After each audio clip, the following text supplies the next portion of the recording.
the Queen's most senior courtier was forced out in a power struggle between Buckingham Palace and the Prince of Wales. It was claimed last night, Sir Christopher Gite, the Queen's private secretary, suddenly announced in July that he was leaving after 15 years of royal service, loudly insisting that the monarchy was in good shape. The Mail revealed that he was being followed by his assistant private secretary, Samantha Cohen, the third most senior courtier in the Queen's private office, amid tensions between the main royal households and their senior staff, particularly Buckingham Palace and Clarence House. Now the Times newspaper has claimed that Sir Christopher's demise was sealed by a series of complaints from Charles and his brother, Prince Andrew, to the Queen who, unusually, backed her sons over her staff. It is said that there were differences between Sir Christopher and Charles's senior aides, led by his principal private secretary, Clive Alderton, over how to manage the handover of power between the monarch and her heir. Sources told the paper that the prince's staff were keen to accelerate plans to increase his involvement in key royal events by the time he turns 70 in November next year.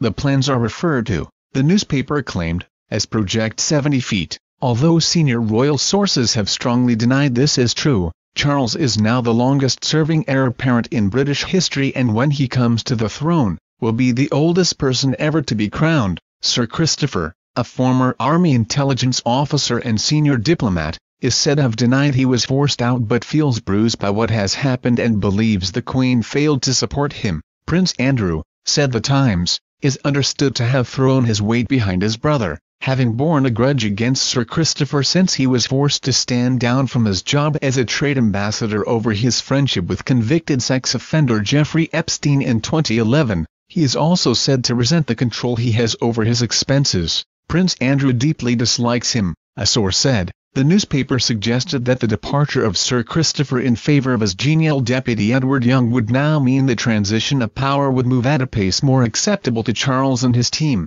Buckingham Palace, Clarence House and Kensington Palace issued a rare joint statement in response to the story. They said, "While we never comment on the confidential employment details of individuals, it was previously announced in July that Sir Christopher Gite is stepping down after 10 years as private secretary." At the time of the announcement, the Lord Chamberlain paid tribute to the major contribution made by Sir Christopher who, in turn, commended the support offered to Her Majesty by other members of the royal family. Indeed, recent years have seen an ever closer working relationship between all the different royal households and their respective teams. The Prince of Wales and the entire royal family are committed to supporting the Queen in whatever way they can at Her Majesty's request. Beyond that, we are not going to engage with a story based on rumors from unnamed sources.